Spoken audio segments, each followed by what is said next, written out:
Wallahi, when you recite the Qur'an and ponder upon it and think this way, that Allah is talking to you, I promise you that sooner or later, you're going to start feeling that the Qur'an is actually reading you. It's looking inside your soul. It's telling you about your life. It's telling you what you're going through.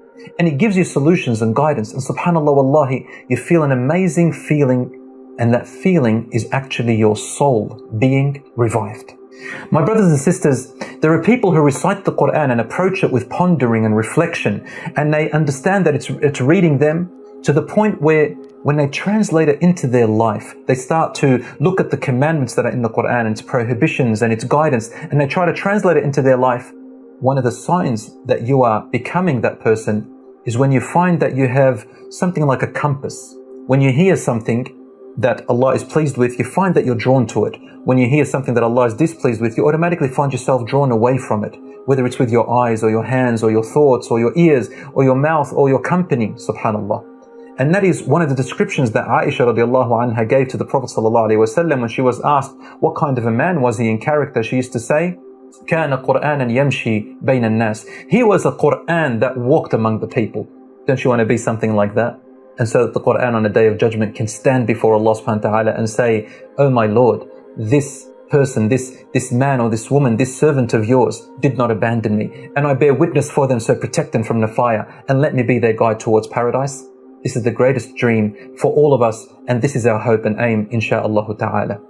My brothers and sisters, let me recite another verse for you in the Qur'an just to illustrate it a little bit further.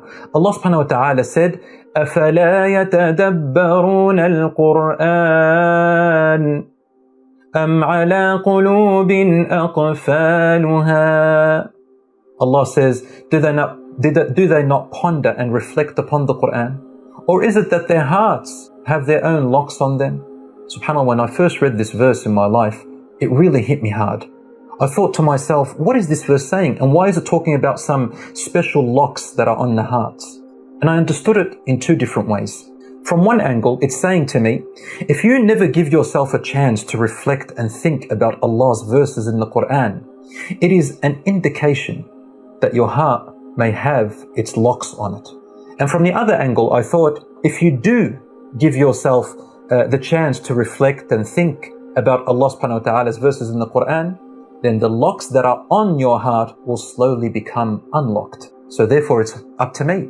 How am I going to approach the Qur'an? Am I going to approach it with just reciting very quickly and just getting pages past or verses past so that it's as if I'm clocking on and off, concentrating on quantity rather than quality? So I had to reflect upon myself and think, no. The Qur'an is calling me to read it with care, with thought, with pondering. Isn't that why the Qur'an actually came down? Another thing about it is, it said, does it have its own locks on it? It's as if to say that every heart has its own locks. Every person goes through different experiences in their life and different things that they read or they experience to. And some of us will have our prejudices or our bias or approaches or our own thoughts. Some people approach the Qur'an really just to debate someone else or to prove to someone else something. When you do that, subhanAllah, we lose the essence of the Qur'an.